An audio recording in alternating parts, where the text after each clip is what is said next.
اعوذ باللہ من الشیطان الرجیم بسم اللہ الرحمن الرحیم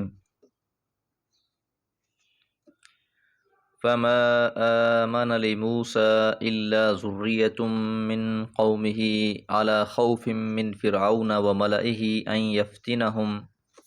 وإن فرعون لعال في الأرض وإنه لمن المسرفين۔ سورہ یونس آیت نمبر 83۔ فما آمنا پس نہیں ایمان لائے موسیٰ علیہ السلام پر الا مگر ذریۃ من قومہ ان کی قوم میں سے کچھ نوجوان علی خوف من فرعون کے خوف سے۔ تو جب موسیٰ علیہ السلام نے اپنی قوم کو دعوت دی تو آپ کی بات ماننے کے لیے اکثر لوگ تیار نہیں تھے۔ نسل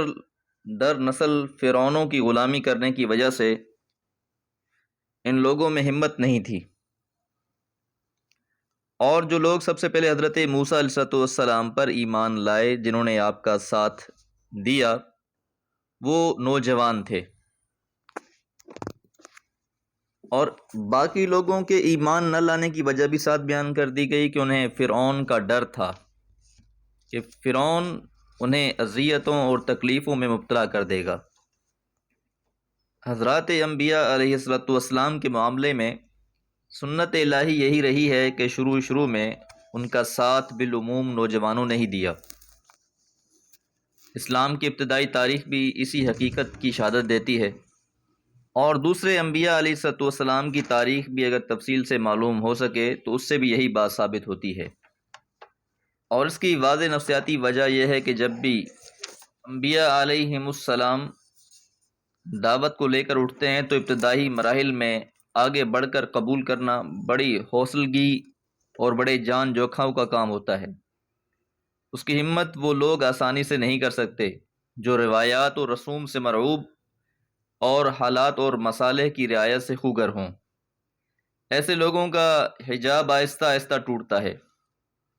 لیکن نوجوان کیونکہ ان چیزوں کی زیادہ پرواہ نہیں کرتے، اس لیے وہ اس کو قبول کر لیتے ہیں۔ اور پھر خوف اور ڈر بھی، جس طرح انسان کی عمر بڑھتی جاتی ہے خوف بھی بڑھتا جاتا ہے، تو اس لیے یہاں اللہ نے یہ بات بیان فرما دی کہ خوف من فرعون، کہ فرعون کے خوف سے، و ملئہم اور اپنے بڑوں کے خوف سے بھی، کیونکہ قوم موسیٰ علیہ السلام غلامی کرتی آ رہی تھی، اور جن لوگوں کو ان میں کچھ عہدے یا کچھ عزت کا مقام ملا ہوا تھا فرعون کی نگاہ میں، ان لوگوں کا بھی ڈر تھا ان نوجوانوں کو کہ ایسے لوگ خاص طور پہ جو غلامی میں گزار رہے ہوں وقت اور کوئی مقام انہوں نے حاصل کر لیا ہو، تو ان کو اس کی بڑی پرواہ ہوتی ہے، ان کو زیادہ ڈر ہوتا ہے اور زیادہ خدشہ ہوتا ہے اس بات کا کہ کہیں وہ ان سے چھین نہ لیا جائے۔ تو اس لیے یہ ساتھ فرما دیا کہ ان یفتنہم، کہ وہ ان کو کسی فتنے میں، کسی آزمائش میں مبتلا کر دیں۔ وَإِنَّ فِرْعَوْنَ، اور یقیناً فرعون، لَعَالٍ فِي الْأَرْضِ، یقیناً سرکش ہوا زمین میں۔ اور اس کی سرکشی کی انتہا دیکھیے کہ اس نے یہ بات کہہ دی کہ انا ربکم الاعلیٰ، کہ میں تمہارا سب سے بڑا خدا ہوں، تمہارا سب سے بڑا رب ہوں۔ اور ساتھ پھر اور بھی اس نے بہت سے ظلم کیے، اور ساتھ پھر وَإِنَّهُ لَمِنَ الْمُسْرِفِينَ، اور یقیناً وہ حد سے تجاوز کرنے والا تھا۔ پہلی تو اس میں خامی یہ تھی کہ لَعَالٍ فِي الْأَرْضِ، فرعون نہایت متکبر اور جبار تھا، اپنے آگے کسی کو سر اٹھاتے دیکھ ہی نہیں سکتا تھا۔ دوسرا یہ کہ جب ظلم کرنے پر آتا تو اس کے ظلم کی کوئی حد نہ رہتی، بلکہ تمام حدود کو پھلانگ جاتا۔ تو اس لیے اللہ تعالیٰ نے یہاں پر اس کی یہ دونوں جو خامیاں تھیں وہ واضح کر کے بیان فرما دیں، اور یہ ساتھ وجہ بھی بیان کر دی کہ اکثر قوم کے ایمان لانے کی وجہ بھی اس کی سرکشی تھی اور اس کا ظلم تھا جو اس نے لوگوں پر کر رکھا تھا۔ اللہ تعالیٰ سے دعا ہے اللہ تعالیٰ قرآن مجید کو پڑھ کر، سمجھ کر اور اس پر عمل کرنے کی توفیق عطا فرمائے۔ وما علیہ الا البلاغ۔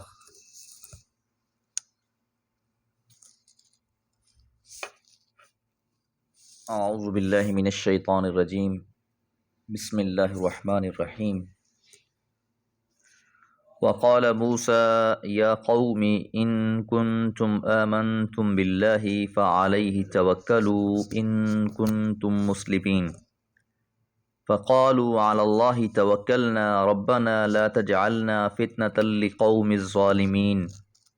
ونجنا برحمتك من القوم الكافرين۔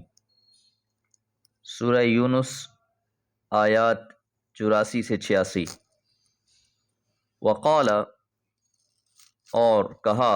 موسیٰ علیہ السلام نے، یا قومی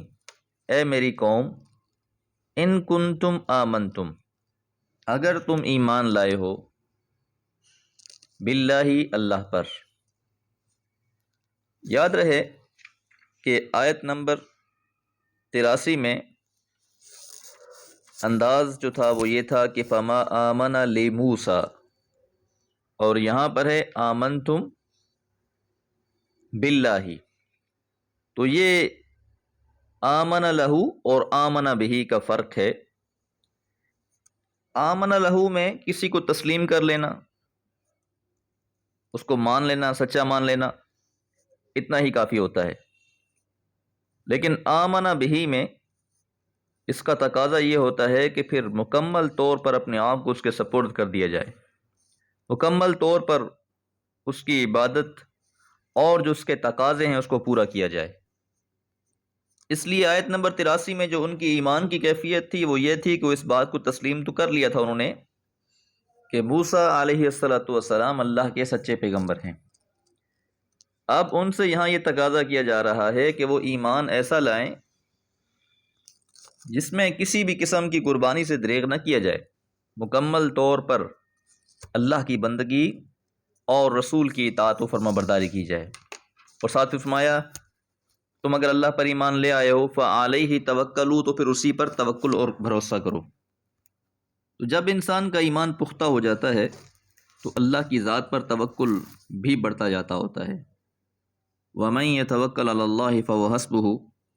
اور جو انسان اللہ کی ذات پر توکل کرتا ہے اللہ تعالیٰ اس کے لیے کافی ہو جاتے ہیں۔ ان کنتم مسلمین، اگر تم اسی کے لیے فرما برداری کرنے والے ہو، کہ اگر اللہ ہی کی فرما برداری کرنے والے ہو، اسی کی عبادت اور بندگی کرنے والے ہو، تو پھر لازم ہے کہ توکل بھی اسی کے ذات پر ہو۔ فقالوا، پس انہوں نے کہا، علی اللہ، اللہ پر توکلنا، ہم نے توکل کیا کہ ہمارا توکل اللہ کی ذات پر ہے۔ ربنا، اے ہمارے رب، لا تجعلنا، تو ہمیں نہ بنا دینا، فتنتن، نشانہ، لقوم الظالمین، ایسی قوم کے لیے جو ظلم کرنے والی ہے، کیونکہ فرعون بہت ظالم تھا، اس لیے یہاں فتنہ کا معنی ہدف اور نشانہ ہے کہ ایسے نہ ہو کہ ہم ان کے ظلم کا نشانہ بن جائیں اور وہ ہمیں دین سے پھیرنے کے لیے بالکل ہی مظالم کا اماج گاہ بنا لیں۔ تو یہاں یہ بات معلوم ہوئی کہ اللہ کی ذات پر توکل اور پھر عزم مصمم، پختہ ارادہ، اور ساتھ ساتھ اللہ تعالیٰ سے دعا بھی، مدد بھی کہ یا اللہ ہر قسم کے فتنوں، آزمائشوں اور تکلیفوں سے محفوظ رکھ۔ وَنَجِّنَا، اور ہمیں نجات دے، برحمتی کا، اپنی رحمت سے،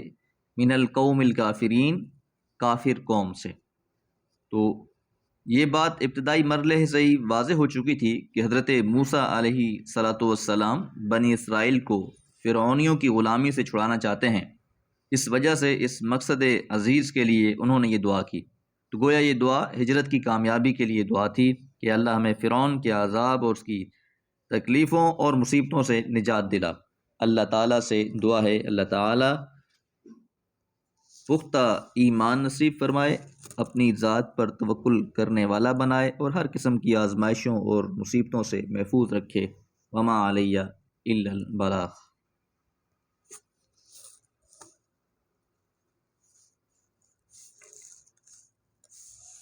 اعوذ باللہ من الشیطان الرجیم، بسم اللہ الرحمن الرحیم۔ وَأَوْحَيْنَا إِلَى مُوسَى وَأَخِيهِ أَن تَبَوَّأَ لِقَوْمِكُمَا بِمِصْرَ بُيُوتًا وَاجْعَلُوا بُيُوتَكُمْ قِبْلَةً وَأَقِيمُوا الصَّلَاةَ وَبَشِّرِ الْمُؤْمِنِينَ۔ سورہ یونس آیت 87۔ پچھلی آیات میں اللہ تعالیٰ نے یہ حکم دیا کہ اللہ کی ذات پر توکل کرو، اور توکل کے لیے دو چیزیں، ایک صبر اور دوسرا نماز، بہت اہم ہیں کہ جب انسان اللہ کی ذات پر توکل کرتا ہے تو اس کو پھر صبر اپنانا ہوتا ہے، صبر سے کام لینا ہوتا ہے، اللہ کی ذات پر پھر یقین رکھنا ہوتا ہے، اور پھر مدد حاصل کرنے کے لیے نماز بھی بہت ضروری ہے۔ جس طرح اللہ تعالیٰ ارشاد فرماتے ہیں وَاسْتَعِینُوا بِالصَّبْرِ وَالصَّلَاةِ، کہ تم مدد حاصل کرو صبر کے ذریعے اور نماز کے ذریعے۔ اب یہاں اللہ تعالیٰ ارشاد فرما رہے ہیں وَأَوْحَيْنَا، اور ہم نے وحی کی، إِلَى مُوسَى وَأَخِيهِ، حضرت موسیٰ علیہ السلام اور ان کے بھائی کی طرف، اور ان کے بھائی سے مراد حضرت ہارون علیہ السلام ہیں جو نبی تھے، ان تبوأ، کہ وہ ٹھہرا لیں، بنا لیں، لقومکما، اپنی قوم کے لیے، بمصر، مصر شہر میں، بیوتن، گھر۔ حضرت اکرمہ رحمہ اللہ اور حضرت ابن عباس رضی اللہ تعالیٰ عنہ کا قول اس آیت مبارکہ کے بارے میں یہ ہے کہ موسیٰ علیہ السلام کی نبوت سے پہلے بنی اسرائیل کو اجازت تھی کہ وہ اپنے کنیسہ اور بیعہ میں جا کے نماز وغیرہ ادا کیا کرتے تھے، لیکن جب اللہ تعالیٰ نے حضرت موسیٰ علیہ السلام کو نبوت عطا فرمائی اور آپ نے دعوت کا کام کیا، تو فرعون نے پابندی لگا دی ان لوگوں پر کنائس میں جا کے نماز پڑھنے سے، اکٹھے ہونے سے۔ تو اللہ تعالیٰ کی طرف سے اب حکم یہ ہوا کہ کچھ گھروں کو مقرر کر لیا جائے کہ ان گھروں میں نماز ادا کی جائے، بالکل اسی طرح جس طرح مکی دور میں رسول اللہ صلی اللہ علیہ وسلم نے کچھ جگہوں کو متعین کیا تھا تعلیم کے لیے، تربیت کے لیے۔ کعبہ میں سر عام بیٹھ کر یہ کام نہیں ہو سکتا تھا تو گھروں میں بیٹھ کر یہ کام کیا گیا۔ اسی طرح کیونکہ یہ قوم کافی عرصے سے غلامی کی زندگی گزار رہی تھی، اب ان کی تربیت کرنی تھی، ان کو سکھانا تھا، تو اس سکھانے کے لیے کچھ گھر متعین کیے گئے تاکہ وہاں پر نماز بھی پڑھی جائے اور باقی معاملات کو بھی چلایا جائے۔ وَجْعَلُوا بُيُوتَكُمْ، اور بنا لیں ان گھروں کو، قبلتاً، قبلہ، وَأَقِیمُوا الصَّلَاةَ، اور نماز قائم کریں۔ اب قبلے کا معنی رخ کے ہیں کہ ان گھروں کو رخ بنا لو نماز کے لیے بھی، کہ جب نماز کا وقت ہو تو ان گھروں میں جا کے نماز پڑھو۔ اور بعض مفسرین نے اس کی شرح میں یہ بھی لکھا ہے کہ اس وقت تک بیت المقدس تعمیر نہیں ہوا تھا، تو ایسے گھروں کو ہی جہاں نماز کا اہتمام کیا جا رہا تھا حکم دیا گیا کہ اسی طرف رخ کر کے نماز پڑھی جائے۔ پھر بعد میں بیت المقدس کی تعمیر ہوئی۔ امام مجاہد رحمہ اللہ اس کی شرح میں فرماتے ہیں کہ مقصد یہ تھا کہ لوگوں کو اکٹھا کیا جائے ان گھروں میں، جبکہ نماز کے لیے رخ کعبہ کی طرف ہی کرنا تھا، کیونکہ بیت المقدس کی تعمیر سے پہلے ان لوگوں کا قبلہ بھی کعبہ ہی تھا۔ وَأَقِیمُوا الصَّلَاةَ، اور نماز قائم کریں۔ مصر کی غلامانہ زندگی میں بنی اسرائیل کے اندر کوئی تنظیم،